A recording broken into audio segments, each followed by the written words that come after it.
Bismillahirrahmanirrahim. Bagaimana seharusnya dakwah Islam menjawab narasi liberal yang menyepelekan sholat agar tetap ilmiah, elegan, dan tidak terpancing emosi? Ya dengan ilmu. Gak bisa membalas dengan emosi. Dengan ilmu. Makanya Islam ini nanti di akhir zaman itu akan bangkit dengan ilmu. Sanurihim ayatina, kami akan bangkitkan ayat-ayat kami.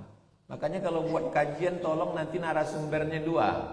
Tentang masalah sholat, Ustadz menjelaskan ayat, dokter tulang, dokter jantung, dokter otak. Saya pernah dipanel dengan dokter tulang.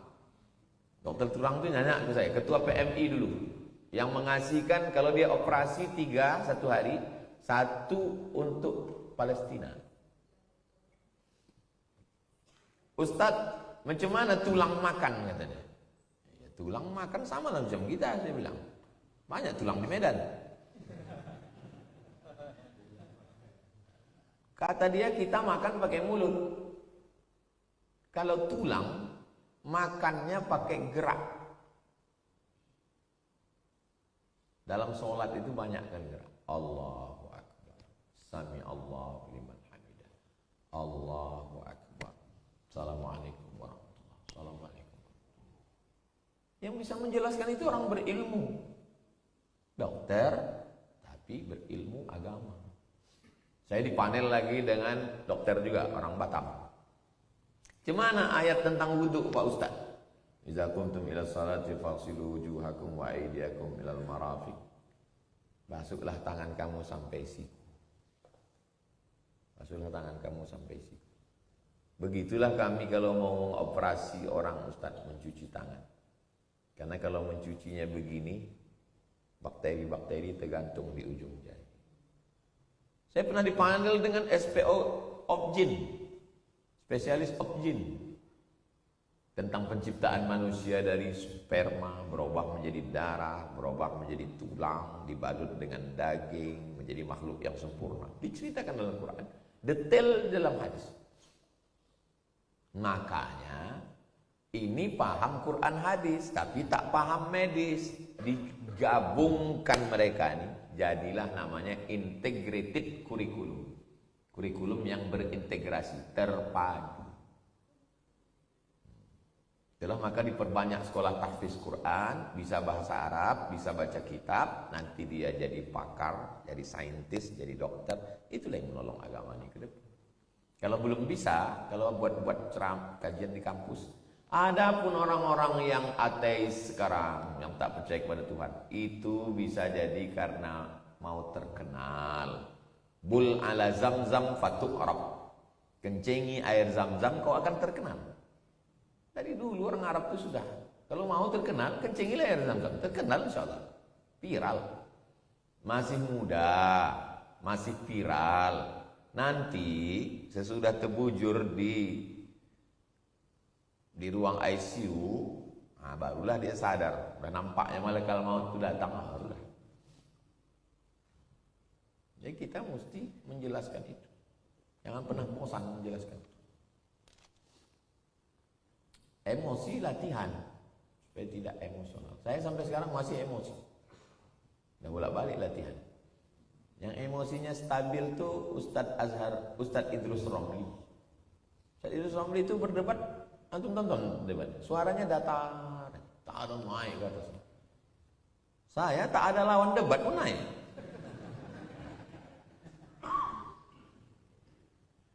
Ustadz Kiai Haji Abdul Wahab Ahmad. Kiai Haji Abdul Wahab Ahmad itu gitu ya.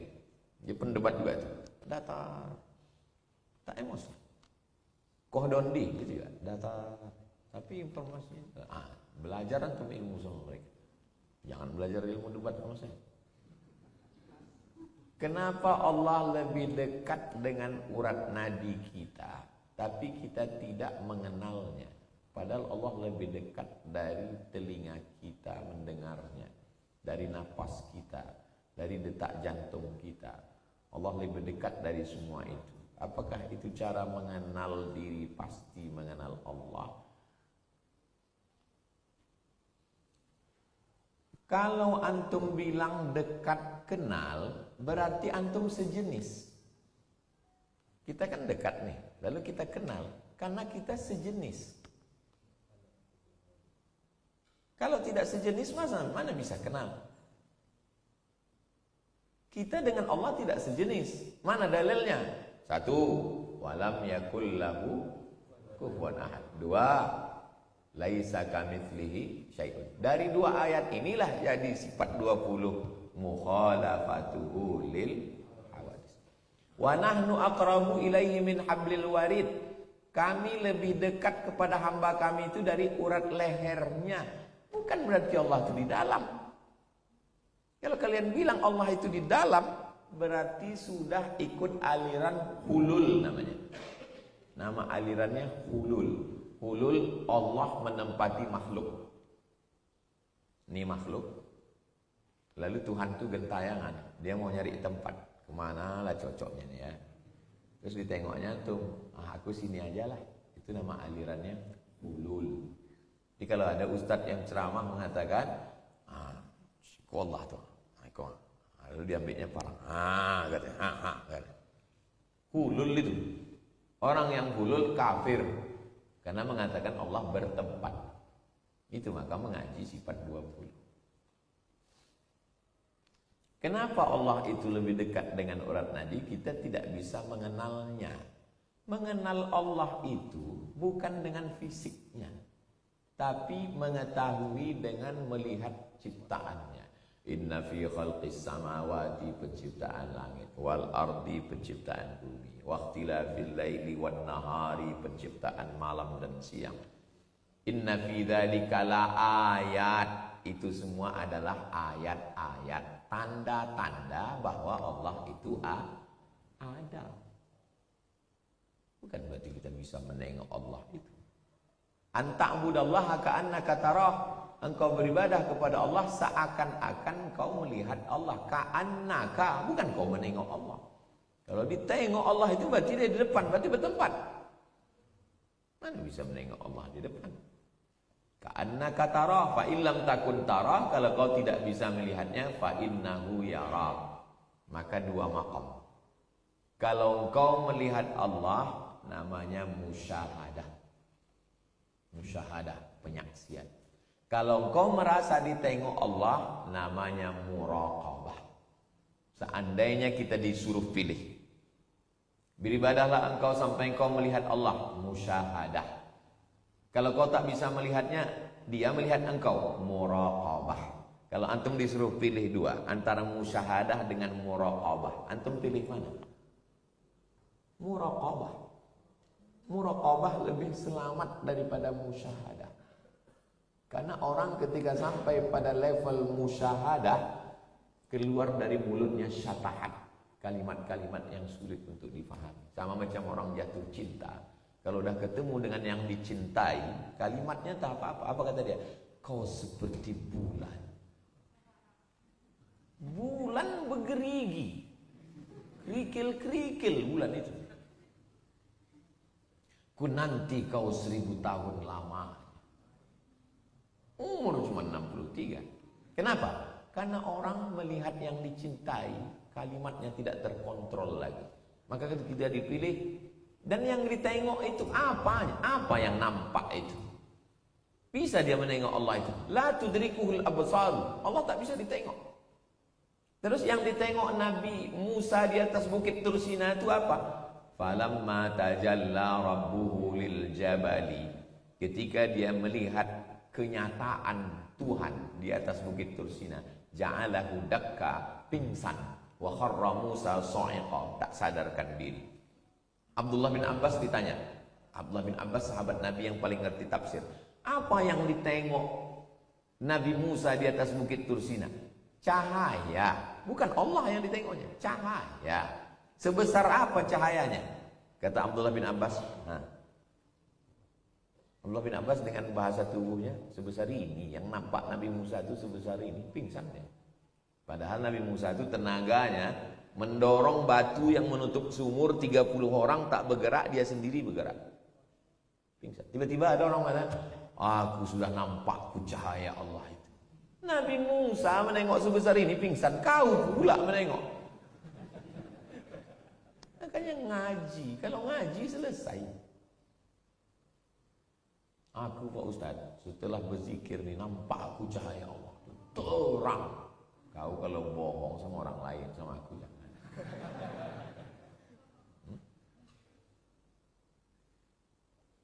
Imam Al-Ghazali 11 tahun meninggalkan dunia ini. Sampai pojok masjid itu disebut Zawiyah Al-Ghazali. Sampai dia ke maqam ma'rifah. Ditanya Al-Hawtan, apalah ma'rifah itu Ghazali? Kata Imam Al-Ghazali, nurun yaqdhifullahu fi qalbi 'abdi. Cahaya yang ditembakkan ke dalam hati seorang hamba. Ini baru berzikir 2 hari. Sudah mengaku malam tadi di kamarku itu nampakku biniku itu bercahaya. Bini kau sedang memeriksa handphone kau. Itu maka bercahaya badan dia. Banyak orang sekarang suka mengada-ngada. Jangan mau penipu pembohong. Apakah itu cara mengenal diri pasti mengenal Allah? Kaji-kaji diri yang ada banyak di internet sekarang ini, kaji-kaji diri ini, itu ujung-ujungnya adalah filsafat Yunani. Urut ke belakang yang katanya kaji-kaji diri itu filsafat Yunani yang masuk ke dalam sampai ke bumi Melayu ini. Lalu ujung-ujungnya nanti adalah menyatakan diri itu adalah Tuhan. Itulah finalnya nanti. Bahasanya berbelit-belit. Berbelit ke sana, berbelit ke sini, berbelit ke sana. Ujungnya nanti adalah mengatakan bahwa alam semesta ini adalah Tuhan. Serba Tuhan. Awalnya Tuhan, tak ada makhluk Tuhan. Lalu Tuhan ini ingin dia menurut versi mereka nih, lalu diciptakannya alam dari diri dia sendiri. Maka matahari, bulan, bintang ini semua adalah Tuhan. Nama pahamnya serba Tuhan. Dulu 10 tahun yang lalu, awal-awal saya dosen di UIN, datanglah yang paham serba Tuhan nih ke UIN. Mau berdebat, mau nyari lawan debat. Saya bilang jangan sama saya nih dalilnya Quran Sunnah. Dia kan tak percaya sama Quran Sunnah. Cari orang filsafat. Dijumpakan sama Ustadz Iskandar Arnel, doktor filsafat tasawuf. Dia dari McGill, Kanada. Dijumpakanlah di kelas. Ustadz Iskandar cerita ke saya. Kata dia, kita ini adalah manifestasi Tuhan. Saya ini berasal dari Tuhan. Oh, jadi Bapak Tuhan? Iya. Karena tidak mungkin Tuhan mencipta sesuatu dari tidak ada. Saya dari ayah saya dari atuk saya dari moyang saya. Ujung-ujungnya dari mana? Dari Adam. Adam dari mana? Dari tanah. Tanah dari mana? Dari Tuhan. Berarti kita ini Tuhan. Jadi Bapak Tuhan? Iya. Bapak pagi tadi berak. Ditanya Ustaz Iskandar Arnel. Bapak berak pagi tadi? Iya. Berarti berak Bapak itu Tuhan. Berhenti. Jumpa Mike Tyson. Sengaja saya pakai kalimat kasar itu. Padahal bisa aja dia sebut Bapak tadi buang air besar kan. Sengaja dia. Jadi Bapak Tuhan. Iya. Berarti semua yang keluar dari Tuhan berarti Tuhan. Iya. Bapak berak pagi tadi. Iya. Berarti berak Bapak itu Tuhan. Itu dia. Orang begitu tak bisa pakai ayat. Orang dia tak percaya sama Quran. Ujung-ujungnya aliran-aliran kaji diri ini ingin membatalkan syariat. Tapi kita tidak bisa menangkap di Indonesia ini. Karena negara ini liberal, bebas. Kalau di Malaysia yang model begini ditangkap nih. Bisa ditangkap. Karena semua penceramah mesti ada tauliah. Siapa yang berani ngomong tidak ada tauliah, tangkap. Brunei Darussalam kalau ada tauliah, tangkap. Di tempat kita ini semua orang boleh bercakap. Siapa pun bercakap. Kenapa? Karena liberal. Maka antum jangan sampai diam. Berat tugas kita di Indonesia. Orang jahat itu bukan karena dia jahat, karena orang baik diam. Ustaz sekarang mana mau membahas masalah ini? Yang dibahasnya adalah kita beristighfar, kita bertobat, cari selamat semua itu. Saya tak peduli saya. Jamaah yang tak tahan, udahlah Ustaz, jangan bahas kami tak tahan, Ustaz semua. Kertas terakhir. Fenomena begadang karena sosial media, game online, konten hiburan sangat kuat di kalangan anak muda. Bagaimana hadis dapat digunakan sebagai edukasi akhlak bagi generasi Gen Z? Kuncinya disiplin. Saya mesti tidur jam 9, jam 10 malam. Saya ketemu dengan jenderal. Mohon maaf ya Ustadz Somad, jangan tersinggung. Saya mesti tidur Pak Ustadz. Dibawanya saya ke rumahnya ceramah. Habis ceramah di masjid dibawanya makan. Jam 10 dia tidur. Karena jam 11, 12, 1, 2, 3 dia mesti tahajud malam sampai subuh. Jadi kuncinya disiplin. Pasang setelan di jam itu, kan ada alarm itu. Pasang. Cari alat, jangan yang sekedar berbunyi ting ting, jangan. Pokoknya begitu ini mati langsung dia, bisa tak? Di setel handphone. Jam sekian mati, disiplin. Kuncinya disiplin. Tidak mesti gengsi. Yang merusak medsos ini bukan merusak gengsi. Alumni Al-Azhar, ustadz, guru di Pekanbaru sana menangkap handphone semua. Masuk keranjang. Tangkap handphone, periksa. Panggil orang tua. Bapak bisa datang, bapaknya kerja. Ibu bisa, ibu datang. Anak ibu ini sudah melampau batas. Anak ibu ini dimarahi. Kawan saya ini yang alumni Azhar. Udah habis dia mengamuk. Tolong didik anak ibu dengan baik. Kata si ibu itu, mohon maaf Pak Ustadz, itu handphone suami saya. Bukan kenakalan Gen Z sekarang, ya atu pun jahat sekarang. Tidak ada lain kecuali balik kepada ajaran Islam, beribadah, istiqomah, ngaji, jangan sendirian. Wa tawassaw bil haq wa tawassaw bis sabr. Mudah-mudahan Allah menjaga kita semua insyaallah. A'udzubillahi minasyaitonir rajim. Bismillahirrahmanirrahim. Hamdan yuwafi ni'amahu wa yukafi